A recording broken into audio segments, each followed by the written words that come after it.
Imagine spending your entire life trying to convince yourself that you are powerful, that you are the center of everything, and then suddenly the person you thought you controlled turns around and says, "Actually, no, I don't need you. I don't fear you, and I won't let you define me anymore." That's not just rejection. That's annihilation. It's the collapse of the story they built about themselves. But notice what happens here. The power doesn't disappear into thin air. It transfers. It moves from them to you. And that is why the shift feels so profound, because for the first time, maybe in years, you're the one holding the control. You're the one making the choice. And that's when life begins to open up again. You stop feeling trapped. You start noticing possibilities. You rediscover your voice, your bravery, your self-worth. And here's the real kicker. They know it. They might not say it out loud. They might never admit it. But deep down, they see it. And it drives them crazy because narcissists don't just want to win. They want to dominate forever. They want the story to play out endlessly in their favor. And when you rewrite that story, when you step off their stage and build your own, they can't follow. They can shout from the sidelines, but you're not listening anymore, and that silence, your silence, becomes unbearable for them. So don't underestimate the importance of that shift. It's not just about surviving someone else's toxicity, it's about transforming your life by reclaiming the power that was always yours. It's about recognizing that their so-called dominance was never anything more than an illusion, a kind of psychological trick. And once you see through it, you can leave it behind. This is the point where people sometimes wonder, doesn't that make me cruel? Doesn't that make me selfish to step away, to refuse to play along? No, it makes you sane. It makes you responsible, because by removing yourself from the game, you're not just freeing yourself, you're refusing to keep up a lie. And that is a moral act. That is true strength. The reality is, the moment you stop being afraid of losing them is the moment you win, because it shows you've already broken free. Their approval is no longer the air you breathe. Their disapproval no longer holds you down. You've shifted from being a pawn to being the player. And that, my friends, is the start of a whole new life. So, when the narcissist realizes you've won, when they finally see it in your eyes that they don't own you anymore, they will scramble, they will rage, they will sulk, but it won't matter because the game is over and you walked away with the prize that matters most, yourself. When you stop playing their game, you don't just change the rules, you end the game entirely. And in that quiet, you find freedom. Their ego suffers a blow when you begin to break free from a narcissist. When you start to heal and rebuild yourself, something remarkable happens. Their ego takes a hit. And I'm not talking about a small scratch. I mean a deep, rattling blow that shakes the very core of who they believe they are. Because here's the truth. A narcissist doesn't have a stable sense of self. It's not built on solid ground. It's a mask. It's a fragile facade. And that fragile facade depends completely on how others, people like you, reflect them back to themselves. You need to understand this. Their entire identity is supported by external validation. They need you to admire them, fear them, obey them. That is their oxygen. Without it, they suffocate. So when you step away, when you thrive on your own, when you show that you can succeed without them, it's not just inconvenient for them. It's devastating. It's humiliating. It feels like an existential loss. Now, we all know what it's like to lose. Maybe you've lost a job, a relationship, or even just an argument. It stings. Most of us can handle it. We can reflect and say, maybe I was wrong. Maybe I need to change. That's growth. But narcissists can't do that. They cannot tolerate being wrong, weak, or lesser. For them, The very idea of inferiority is unbearable. It threatens to collapse the entire illusion they've been living in. So when you win, when you rise above the chaos they tried to pull you into, it doesn't just bruise their ego. It shatters it. They look at you and see something intolerable, proof that they are not as powerful, not as essential, not as untouchable as they thought. That is unbearable.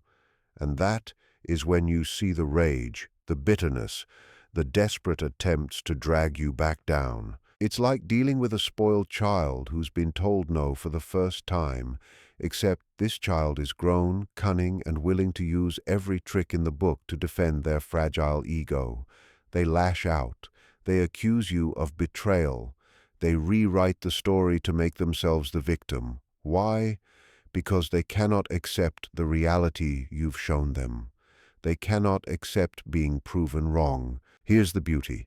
Their ego collapse is your liberation. Every insult they throw, every tantrum, every smear campaign confirms the same truth. You've outgrown them. You've stopped feeding their false sense of superiority. And even though they fight to pull you back, the fact they are fighting at all shows they've already lost their control. And you know what else? When you succeed in ways they never expected, your career, relationships, peace of mind, it cuts deeper than almost anything because they believed you couldn't thrive without them. They believed they were the secret to your worth. And when you prove otherwise, when you flourish without their approval, it exposes the lie they were clinging to. That is why they get jealous, vindictive, envious. Not always because they want what you have, but because your success forces them to face a truth they cannot bear. They are not the center of your world. They are not the sun you orbit. And realizing that is unbearable for someone who built their entire self-image on superiority. But here's the key. Their suffering isn't your responsibility. It's not your job to protect them from reality. That's what they demanded for so long, to manage their emotions, to tiptoe around them, to cushion them from the truth. And that is exactly what kept you stuck. The moment you stop doing that, the moment you stop sacrificing your will to preserve their illusion, you begin to live authentically. And authenticity always outshines ego. Because their ego is fragile, hollow, dependent on constant reinforcement, but your authenticity is resilient. It's rooted in truth. And truth cuts through lies like sunlight through fog. They will try again. They will escalate, cycle, swing from charm to hostility. But once you recognize the pattern and protect your peace, none of it works. You've really won when their attempts no longer shake you, when their words no longer carry weight. That is freedom. It's not easy. Old feelings may rise. Doubts may creep in. Remind yourself, this is not change. This is a tactic. Every reminder strengthens your resolve, reclaims yourself. You are not obligated to respond. You can walk away, head high, knowing their attempts to pull you back show their weakness, not strength. When you refuse their control, you prove once again they don't own you. They never did. When hoovering fails, they often turn to the silent treatment or smear campaigns. They want to control the narrative. If they can't control you, they try to control how others see you or how you see yourself. Silence is a weapon. It is meant to make you doubt yourself, to leave you uncertain, hoping you crawl back. But silence is not strength. It is weakness. It is avoidance.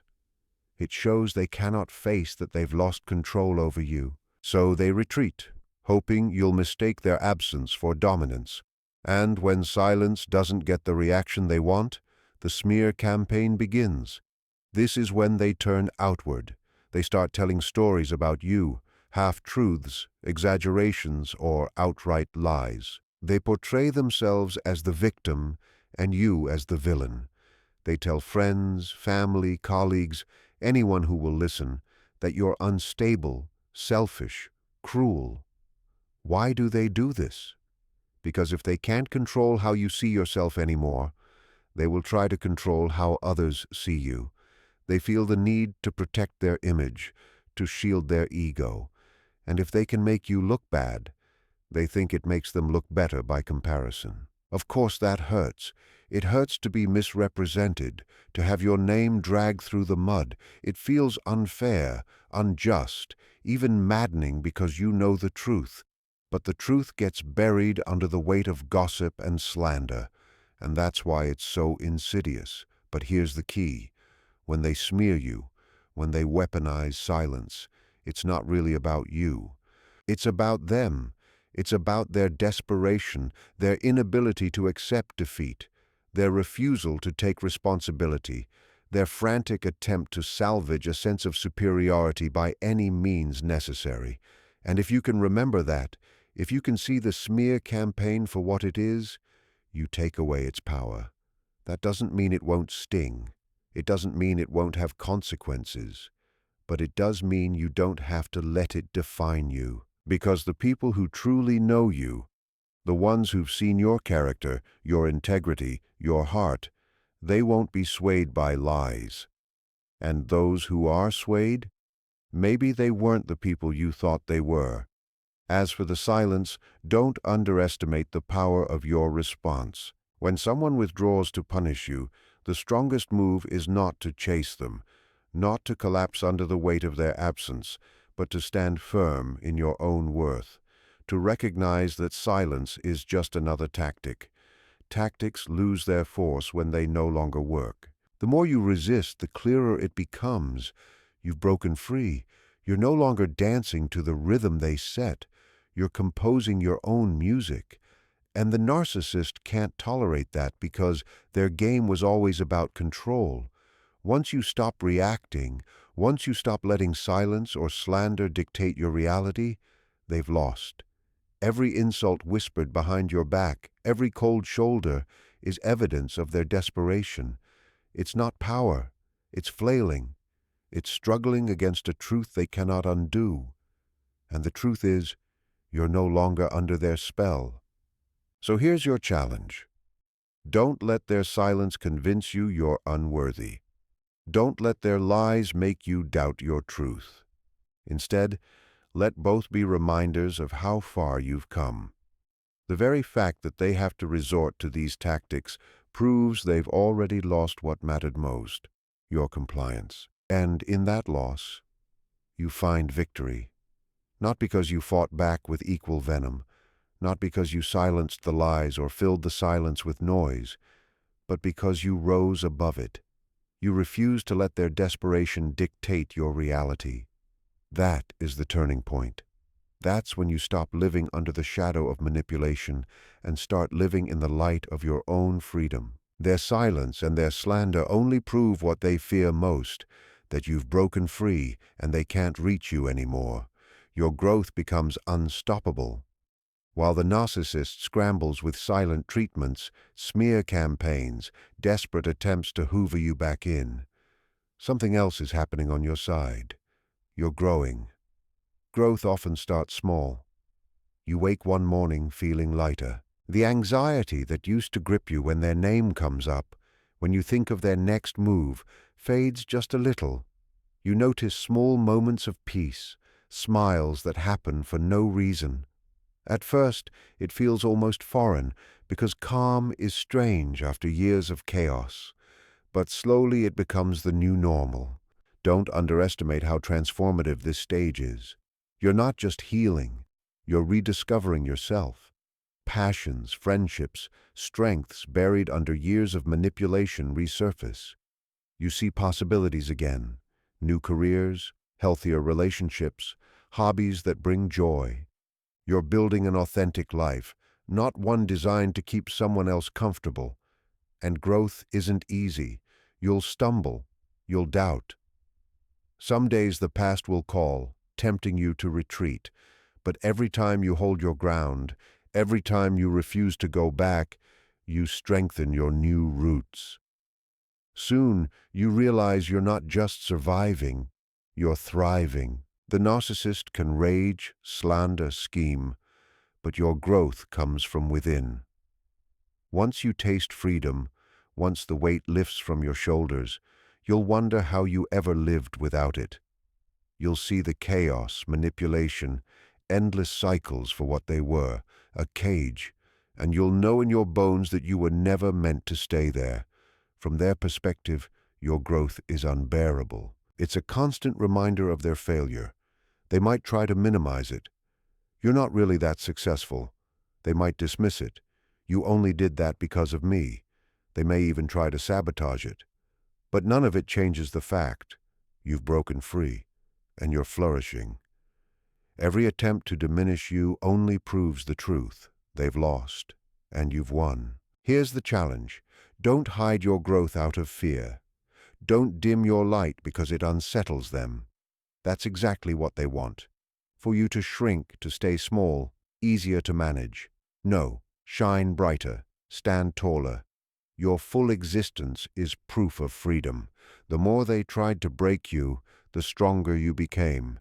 The more they tried to control you, the more they released you into a stronger version of yourself. That is the victory that can't be undone. Winning isn't about defeating them. It's reclaiming yourself. Waking up one day knowing you're no longer reacting to them. You're no longer defined by their moods, their judgments, their manipulations. You're defined by your choices, values, and life. That is unstoppable.